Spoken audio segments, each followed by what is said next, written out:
Hi, I'm Angela Tolar, your Metro Denver Realtor. Today I'm going to talk about the 2022 overview and highlights from that year. So there are four main things to keep in mind when we talk about 2022. In December, what we saw is that there was appreciation from December of 2022 if we look back to December of 2021, and that appreciation was about 3% year over year. However, if we look from November to December, we saw a slight decrease in home values. But a 3% appreciation rate year over year is a good appreciation rate. Interest rate hikes along with rising home prices kept affordability top of mind for many shoppers that were out in the market during the month of December.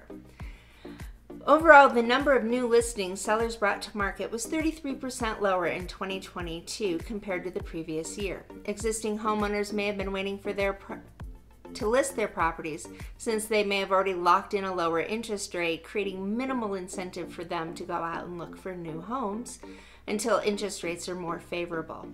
The market also continued to see a decline in home shopping and buying activity compared to the 2021 year, as home shoppers considered affordability and wait for the right combination of pricing as well as interest rates. The number of closings was 41% lower in 2022 compared to 2021, and there were 26 fewer listings overall available in 2022. Homes were on the market and available for sale at a median of 26 days longer than they were last year at the same time. Additionally, there's four times as much standing inventory to explore right now than there was a year ago. For those of you who want to understand these details behind the numbers, let's take a closer look. When we talk about closed homes, this last December, we saw 2,781 homes closed, which is a 41% reduction in the number of closed homes compared to a year ago, which was 4,690. However, the month-over-month reduction in home sales was close to 8%. When we talk about closed prices and we look at the month of December, one of the things we see here is some good news.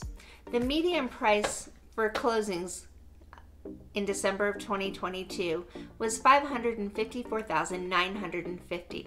This is a 3% increase in home value year over year, although there was a 1% reduction in home value when you look from November to December.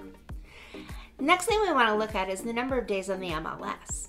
When we look at that, for December of 2022, the average number of days on market for a home in the Denver metro area was 31 days. This is an increase of 26 days year over year when we look at 2021, when homes were only on the market for an average of about 5 days. If we take a month over month view, though, we see the changed increase was 10 days on market. So in November, they were on market for 20 days compared to the 30 days that we saw in December of 2022.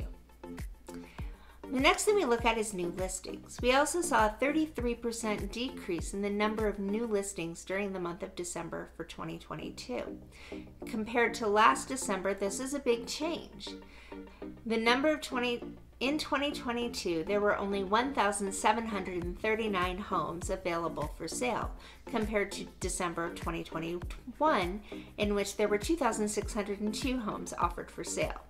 When we look at the month-over-month change from November to December, the number of new listings dropped by about 35% from November to December of 2022.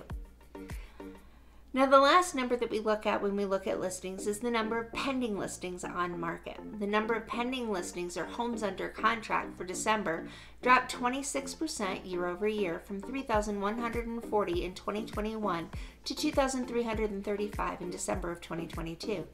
The drop from last month to this month was 12% of potential homes entered during the holiday season.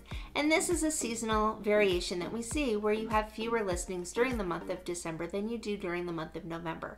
So this change was expected. Then we want to look at available weeks of inventory. So in December, we had 7 weeks of available inventory compared to 1 week of available inventory a year ago in 2021.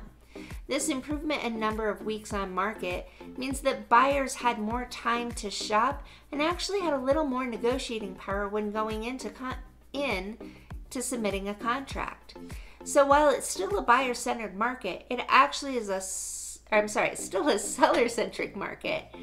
It was a little more buyer-centric in that buyers actually had an opportunity to do things like complete inspections without having to waive them in order to get their offers accepted.